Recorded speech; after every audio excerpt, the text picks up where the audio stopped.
Hai sobat semua, apa kabar? Sehat kan? Semoga kalian semua sehat selalu, bahagia selalu, banyak rezeki dan banyak kota, agar kalian bisa menonton video-video OKBIS lainnya. Bagi teman-teman yang suka membaca, aktifkan saja translate versi Indonesia di pengaturannya. Dan bagi teman-teman yang suka sama video dari OKBIS, bantu like ya. Dan jangan lupa gabung langganan untuk dapat fitur yang menarik dan bantu Mimin. Oke, kali ini Mimin mau melanjutkan cerita dari menantu yang diremehkan. Yuk langsung saja ke ceritanya. Cekidot. Glenn seketika marah. Dia tidak bisa menahan kejengkelannya. Anjir, Rika memang gak ada otak. Warna merah dan hijau itu menandakan kesialan. Apa dia sudah gila? Memikirkan Rika saja, Glenn rasanya tidak ingin dia hidup sampai tahun baru. Glenn merasa tidak nyaman, menggertakkan giginya, dan berkata kepada Arkan yang sedang memasang dekorasi jendela di ruang tamu, "Arkan kesini, ikut aku. Kita datangi Rika si lonte itu." Nyonya Haris mengerutkan kening dan bertanya, "Ada apa Glenn? Mau apa kamu mendatangi Rika?" Glenn berkata sambil marah-marah, "Bu, Rika si rubah bautek itu benar-benar membuat orang jengkel. Dia menggantungkan begitu banyak topi hijau di balkon, dan setelah menggantungnya begitu lama, sekarang dia mengantungkan lentera merah di samping setiap topi hijau. Ini sama saja dia menghinaku dan ingin aku terkena sial untuk cepat mati. Aku harus bertemu dengannya untuk menagih hutang dan memberinya pelajaran lagi." Nyonya Haris berteriak dengan keras, "Berhenti. Pergi ke Rika untuk menghajarnya. Bisakah kalian berdua mengalahkan Tama? Apakah kalian berdua ingin menghabiskan malam tahun baru di kuburan?" Glenn, yang masih sangat marah tadi, seketika langsung membisu.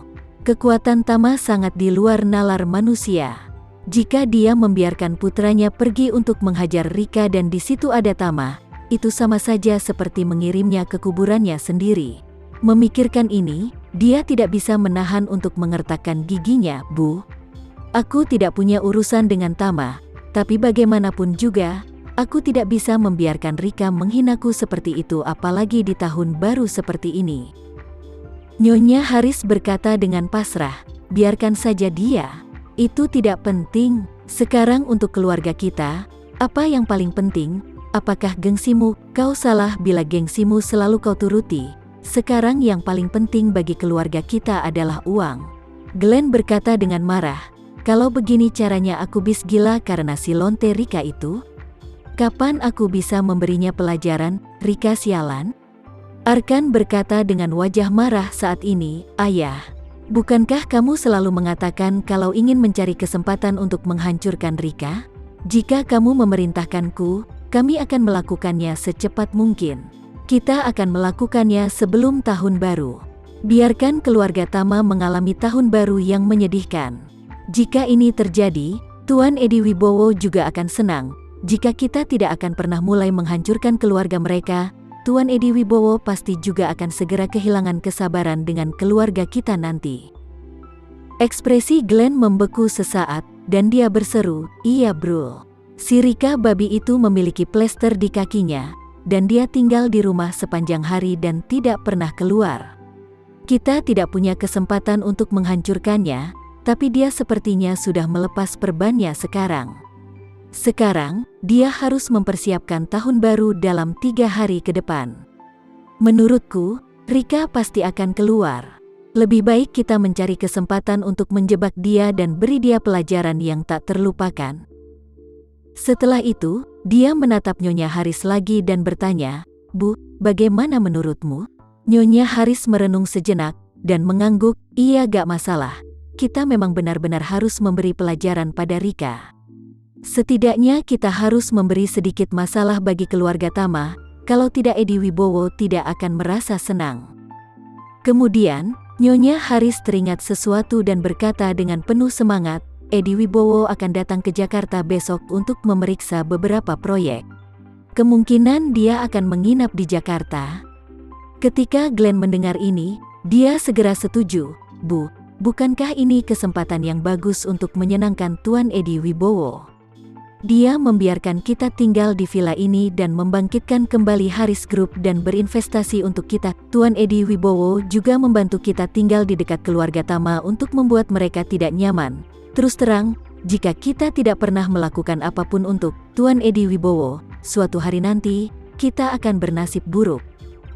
Nyonya Haris merenung dan berkata, jika kamu ingin melakukannya, pikiran bagaimana cara agar bisa melakukannya. Aku hanya meminta satu hal, jangan bunuh siapapun, kalau tidak, keluarga kita akan dalam masalah besar, bahkan Tuan Edi Wibowo juga tidak akan bisa membantu kita. Glenn mengangguk dan berkata, jangan khawatir, Bu, aku sudah merencanakannya sejak lama. Aku akan mengikat Rika Lonte dan mengambil beberapa fotonya tanpa benang sehalipun. Yang paling penting, aku harus menyewa orang untuk menghamilinya dan biarkan keluarganya merasa malu dan jijik kepadanya. Nyonya Haris mengerutkan kening dan berkata, Glenn, aku tidak keberatan jika kamu menyuruh seseorang untuk melakukannya, tapi kamu tidak boleh melakukannya sendiri, ngerti? Glenn mengangguk dan berkata, jangan khawatir, Bu, aku tahu itu, berbaikan dengan saja aku tak sudi. Apalagi malah menghamilinya. Arkan dengan tergesa-gesa bertanya, Ayah, apakah kamu berencana untuk mulai besok? Iya nak, Glenn menyeringai dan berkata, kita lakukan besok, lalu beri pertunjukan untuk ketua keluarga Edi Wibowo. Arkan berkata dengan tergesa-gesa, Ayah, aku dulu kenal beberapa teman, mereka sangat dapat diandalkan, dan aku bisa meminta bantuan mereka. Glenn tersenyum dan berkata, oke bagus. Carilah beberapa orang muda dan kuat. Lalu cari mobil van, aku punya teman yang memiliki gudang kosong di pinggiran kota, kita akan membawa Rika ke sana. Vivian di samping bertanya, Ayah, bagaimana jika Rika tidak keluar besok? Arkan juga mengangguk dan berkata, iya, Ayah, bagaimana jika Rika tidak keluar? Glenn berkata, jika Rika tidak keluar, kita harus menjebaknya untuk pergi keluar. Aku telah mengamati kesehariannya hari ini. Jangan khawatir, aku punya cara untuk mengeluarkannya dari rumah sendirian. Waktu berganti hari berikutnya, Alena dan Chandra meninggalkan rumah lebih awal dan mulai mengerjakan urusan mereka sendiri. Kantor Alena ditutup sesuai dengan hari libur resmi nasional. Ini akan ditutup pada malam tahun baru dan akan ditutup selama 7 hari hingga hari ke-6 tahun baru.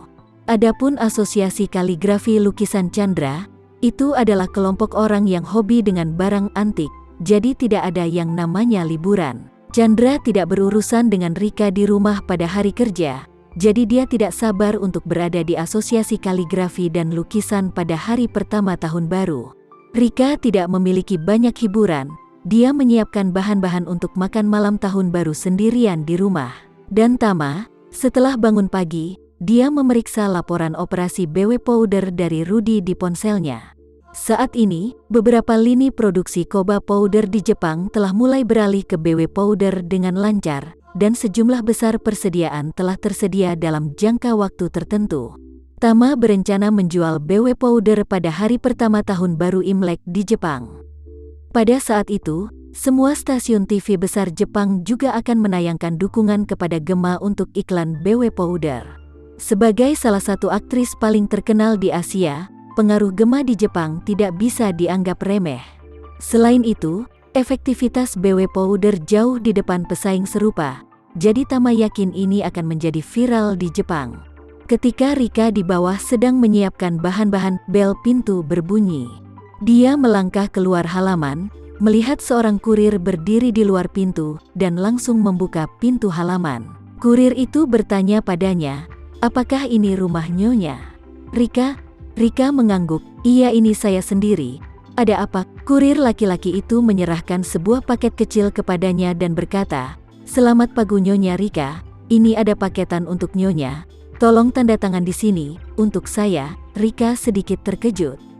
Dia tidak banyak berbelanja online, dan dia tidak membeli apapun secara online akhir-akhir ini. Mengapa dia dapat kiriman? Jadi, setelah dia menandatanganinya, dia membukanya dengan penuh curiga. Setelah membongkar, dia menemukan paket percobaan minyak esensial perawatan tubuh kelas atas, serta kartu yang dibuat dengan sangat indah dan surat. Dia membuka surat itu dan membaca semua kata di surat itu. Selamat Anda mendapatkan paket perawatan spa seluruh tubuh dari klub kecantikan dan kesehatan kelas atas Sulawesi senilai 8 juta. Dengan kartu paket tersebut, Anda dapat mengunjungi toko kami kapan saja. Nikmati layanan spa lengkap dan gratis, tanpa antri di kelas VIP. Setelah membaca ini, Rika berkata dengan gembira, "Wah, perawatan spa tubuh gratis pasti akan sangat menyenangkan." Memikirkan berbaring di ranjang kecantikan di salon kecantikan dan menikmati pijatan yang nikmat oleh tukang pijat membuat Rika merasa gatal di sekujur tubuh. Dia diam-diam berkata, "Aku telah lama tidak keluar rumah. Aku juga sudah lama tidak menikmati spa kelas atas." Sekian dulu ya cerita kali ini, kita lanjutkan ceritanya nanti ya. Terima kasih sudah menonton video dari Okebis. Semoga video ini bisa menghibur kalian semua. Dan jangan lupa untuk like, komen, share, dan subscribe ya. Oh iya, bantu Mimin di fitur gabung untuk langganan ya, agar Mimin lebih semangat lagi memberi hiburan untuk kalian semua. Terima kasih semuanya. Bye-bye.